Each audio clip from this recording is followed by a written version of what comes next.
मृत्यु के बाद एक आत्मा की यात्रा क्या होती है? पिछली कड़ी में हमने समझा कि किस तरीके से आकाश जी का एक्सपीरियंस रहा कि उन्होंने अपने आप को एक ऐसे स्थान पर देखा जहाँ आत्माएं एकत्र हो रही हैं और उसके बाद वो अपने अपने रास्ते अपने अपने स्थानों पर अपने अपनी लोक में कह लीजिए अपने अपने सोल फैमिली में कह लीजिए वहाँ जा रही हैं। वो यात्रा किस तरह की रही इसे हमने पिछली कड़ी में समझा। आकाश जी के एक्सपीरियंस को ही आगे बढ़ाते हुए उन्होंने अपने आप को, जैसे कि हम समझ रहे थे कि वो लास्ट में जब अपनी सोल फैमिली के करीब आ रहे थे तो उन्होंने कहा था कि जैसे एक बड़ा सा स्थान मतलब लेकिन खुला खुला होता जा रहा है। अब वो जो चमकती हुई आत्माएं हैं उन्हें उनका जो बहुत ज़्यादा चमकती हुई आत्माएं देख रहे थे अब वो कम देख पा रहे हैं। क्यों? क्योंकि वो अपनी सोल फैमिली में पहुंच रहे हैं।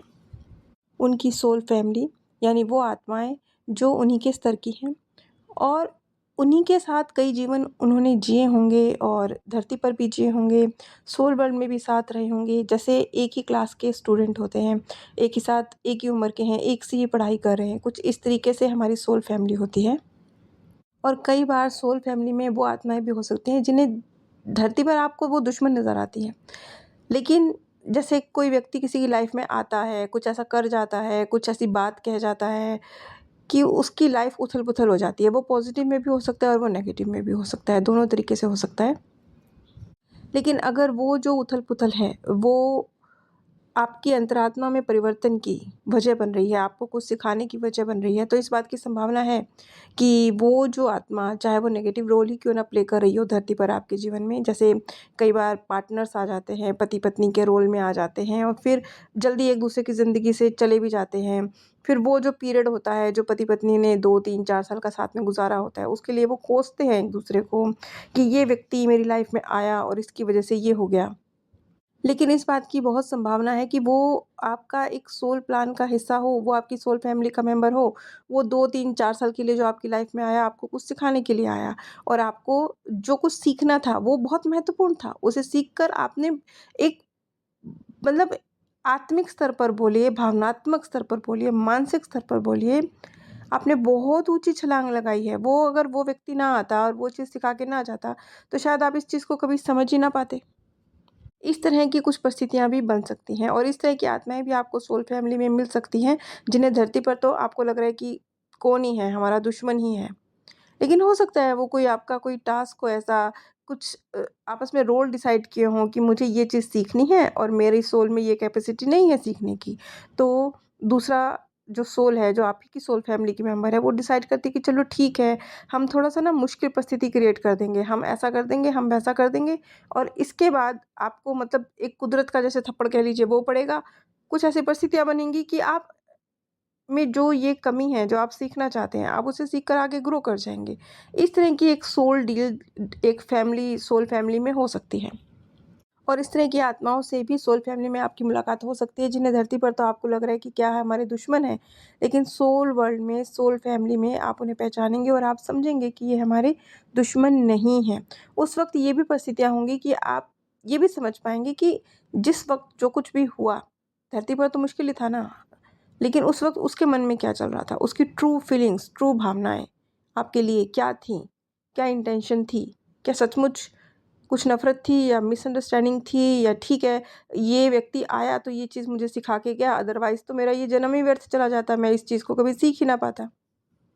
और ये तो आपको मानना पड़ेगा कि गलत लोग जब आपकी ज़िंदगी में आते हैं, तो वो ज़्यादा आपको सिखा के जाते हैं, बशर्ते कि अच्छे लोग जो आपकी ज़िंदगी में आते हैं, वो थोड़ा कम सिखाते हैं और गलत लोग थोड़ा ज़्यादा सिखाते हैं। वो ऐसा सिखाते हैं कि वो परमानेंट आपको सिखा के जाते हैं ताकि आप दोबारा कभी ज़िंदगी में कुछ गलत फ़ैसले लेने से पहले सोचें और रुकें। इसी तरीके से आकाश जी ने जब अपनी सोल फैमिली के कुछ अन्य आत्माओं को अपने सामने देखा, तो उन्होंने पाया कि ये वो आत्माएँ थी जिन्हें वो स्पष्ट शब्दों में तो नहीं कह सकते कि उन्होंने उन्हें पहचाना कि क्या रोल थे, लेकिन वो ये समझ पा रहे थे कि ये वो आत्माएँ हैं जिनके साथ मैं बहुत करीब महसूस कर रहा हूँ। दोस्तों जैसा रिश्ता महसूस कर रहा हूँ। एक सबके साथ ही, सभी आत्माओं के साथ अच्छा रिश्ता, लेकिन उनके साथ तो कुछ ज़्यादा क्लोज़नेस महसूस कर रहा हूँ। और जब उस सोल फैमिली के साथ क्योंकि सोल फैमिली को आप जो अभी-अभी जीवन जी के आए हैं उसके पल-पल का पता है, क्षण-क्षण का पता है, आपकी हर भावना, हर डिसीज़न, हर कर्म का पता है। तो उसके बाद समझ लीजिए ऐसा है कि जैसे पेपर देके 4 दोस्त निकले हों और चारों दोस्तों को पता है कि भैया क्या लिख के आया है पेपर में। तो अब हँसी-मज़ाक चल रहा हो कि भैया तू ये लिख के आया है, तूने तो फ़ेल होना है, तू ये लिख के आया है, तूने तो पास होना है। तूने तो 100 नंबर का कर दिया, तूने तो 50 नंबर का कर दिया। बस कुछ ऐसा समझ लीजिए, क्योंकि सोल फैमिली को सब पता होता है कि आप धरती पर क्या करके आए हैं। वो भी तो उसी क्लास के स्टूडेंट हैं ना, वो भी तो उसी स्तर के हैं ना, तो वो भी कुछ ऐसे ही ज़िंदगियाँ जीकर आए हुए हैं। एक स्थान पर आकाश जी कहते हैं कि मेरे सोल फैमिली की एक सोल जो मुस्कुराते हुए मुझसे कह रही है, तू गंद मचा कर आया है। अब ये लफ्ज़ किस परिप्रेक्ष्य में कहे हैं उनकी सोल फैमिली की मेंबर ने, ये उन्हें इस परिप्रेक्ष्य में कहे गए हैं क्योंकि आकाश जी अपने पास्ट बर्थ में जब वो मृत्यु को प्राप्त हुए हैं, वो बुज़ुर्ग अवस्था में मृत्यु को प्राप्त हुए हैं, लेकिन पीछे जो वो अपनी एक बड़ी फैमिली छोड़ के आए हैं, उनके साथ उन्होंने कोई न्यायपूर्ण बँटवारा या जिसे कह सकते हैं कि सुलझी हुई एक स्थिति छोड़कर नहीं आए हैं, बड़ी उलझी हुई स्थिति छोड़कर आए हैं। अपनी 2 पत्नियाँ, उनके बच्चे और कोई बँटवारा नहीं, कुछ नहीं। इस तरह की परिस्थितियों में वो अपनी देह त्याग करके आए हैं, वो भी बहुत बड़ी उम्र में। इसी वजह से मतलब एक तरह से ये वो एक नेगेटिव कार्य करके आए हैं। एटलीस्ट जब आपने खुद ही अपनी ज़िंदगी में बहुत सारा तमाशा मचाया है, 2-3 शादियाँ करी हैं और उसके बाद भी आप एक बड़ी आयु जीकर जा रहे हैं, 80-90 साल की बुज़ुर्ग अवस्था में जा रहे हैं। तो आपको चाहिए कि आप पीछे जो बहुत बड़ी फैमिली है, उसमें किसी तरह का कोई डिस्प्यूट ना हो। उस चीज़ का निपटारा करके अपने जीते जी ही जाएँ, लेकिन ऐसा नहीं किया। आकाश जी ने ऐसा नहीं किया और ये बात उनकी सोल फैमिली के सभी मेंबर जानते हैं और इसीलिए एक सोल जो उनकी मित्र है, वो उन्हें कहती है कि तू गंद मचा कर आया है। आकाश जी ये बात मानते हैं कि वो गंद मचा कर आए हैं। क्यों? क्योंकि उन्हें ऐसा लगता था कि मृत्यु के आखिरी क्षण तक उनको ये लगता था कि अगर कहीं मैंने बँटवारा कर दिया तो शायद मेरी सेवा नहीं होगी। मैं अगर बँटवारा नहीं करूँगा तो सभी लोग मेरी इसलिए सेवा करेंगे कि मुझे ज़्यादा मिलेगा। ये उनका अपना एक इस भौतिक दुनिया का लालच था जिसकी वजह से वो सब चीज़ें अधूरी छोड़ के आए, जो कि गलत था, नहीं करना चाहिए था, वो उन्होंने किया। यहाँ पर हम समझ सकते हैं कि आकाश जी ने अपना जो अंतिम समय है उसमें भी अपने ऊपर बहुत ज़्यादा केंद्रित रहे हैं वो। अपना मैं उन्होंने बहुत ज़्यादा देखा है और एक सामने वाले को मैनिपुलेट करने वाला जीवन उन्होंने जिया है और एक सचमुच गंद मचाने वाला जीवन ही उन्होंने जिया होगा। डिटेल में तो नहीं देखा, लेकिन जो भी समझ में आ रहा है कि हाँ, उन्होंने कई शादियाँ करी और पीछे सब चीज़ें अधूरी छोड़कर वो इस दुनिया से बड़ी आयु में गए। उनके पास मौका था भरपूर कि वो चीज़ें अधूरी ना छोड़ते, पर कहीं न कहीं उन्हें अपना लालच था कि मेरी जो पत्नियाँ हैं और उनकी जो फैमिली है, वो शायद मेरी सेवा नहीं करेगी, अगर मैंने अपने जीते जी बँटवारा कर दिया। और वो इसी लालच में मेरी सेवा करेगी कि मैं बँटवारा नहीं करा।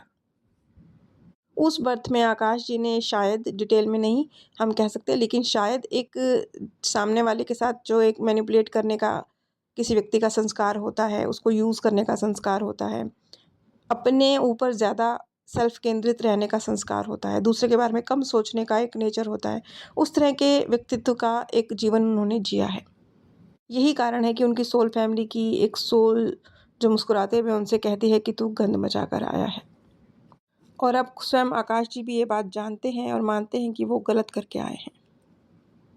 अपनी सोल फैमिली में ही आकाश जी ने अपनी पूर्व प्रेमिका, जिसका निधन वर्षों पहले हो चुका था, उसे भी देखा, जिसके साथ उनका बहुत थोड़े वक्त के लिए ही सही, लेकिन प्रेम प्रसंग चला था और वो बहुत ही मतलब एक प्रेम करने वाली और एक सीरियस रिश्ते को लेकर आगे बढ़ने वाली लड़की के तौर पर थी, जिसे आकाश जी के द्वारा एक तरह से धोखा दिया गया कह लीजिए, या अंतिम समय पर इनकार किया गया, कुछ इस तरीके की परिस्थितियाँ थीं। उस सोल को भी उन्होंने अपनी सोल फैमिली का हिस्सा देखा, लेकिन उन्होंने देखा कि एज़ ए सोल उस लड़की ने जिसके साथ आकाश जी के द्वारा एक तरह से चीट किया गया, वो बहुत हैप्पी स्टेट में है और वो एक तरह से जो चीटिंग की गई ना आकाश जी के द्वारा उस लड़की के साथ, उसके लिए भी उन्हें थैंक यू बोल रही है। क्यों? क्योंकि वो जो पल उसने आकाश जी के साथ गुजारे, जिस तरीके से आकाश जी के द्वारा उसे धोखा दिया गया, उस सब के कारण उस महिला ने अपने आप को भावनात्मक रूप से बहुत ज़्यादा मजबूत बनाया, बहुत ज़्यादा। और आगे जो उसका जीवन था, उसमें उसकी इस भावनात्मक मजबूती ने उसको बहुत बहुत सही फैसले लेने के लिए एनकरेज किया कि वो सही तरीके से ज़िंदगी, मतलब भावनाओं में बहकर फैसले ना ले, इतना उसे मजबूत बनाया। तो वो थैंकफुल थी आकाश जी की इस कृत्य के लिए भी, कि आकाश जी के द्वारा उसे अंतिम समय पर धोखा दिया गया। वो इससे भी हैप्पी थी, वो इसके लिए भी थैंकफुल थी आकाश जी की। तो हम समझ सकते हैं कि धरती पर कुछ और है नज़रिया आपका चीज़ों को देखने का, समझने का, और सोल वर्ल्ड में कुछ और है। खैर कोई नहीं, हम धरती पर भी अगर चीज़ों को थोड़ा अलग अलग नज़र से समझें तो हम पाएंगे कि जो डिफ़िकल्ट सिचुएशंस आपकी लाइफ में आती हैं, लोग आते हैं, गलत लोग आ जाते हैं, कोशिश हमें ये करनी चाहिए कि जब कोई मुश्किल परिस्थिति या गलत इंसान ज़िंदगी में आ गया है, तो वो क्यों आया है, कौन-सी कमज़ोरी थी हमारी कि वो हमें नुकसान पहुँचा गया, उस कमज़ोरी पर काम करें। और उससे भी ज़्यादा महत्वपूर्ण बात, ये भी एक बहुत महत्वपूर्ण सीख है जो कई जगहों पर मुझे नज़र आई है, तो मैं आप लोगों के साथ शेयर कर रही हूँ। इस केस में नज़र नहीं आई, लेकिन मैंने कई केसेज़ में ये चीज़ देखी है कि आप के साथ पास्ट में जो हुआ, आपको ये सीखना पड़ेगा, सीखना चाहिए। कई लोगों का ये लाइफ लेसन होता है कि वो पास्ट को नहीं छोड़ पाते हैं। आपके साथ जो पास्ट में हुआ, आपको उसे छोड़ना होगा, वर्तमान में छोड़ना होगा, अन्यथा आपका जो पास्ट है वही आपका भविष्य बन जाएगा।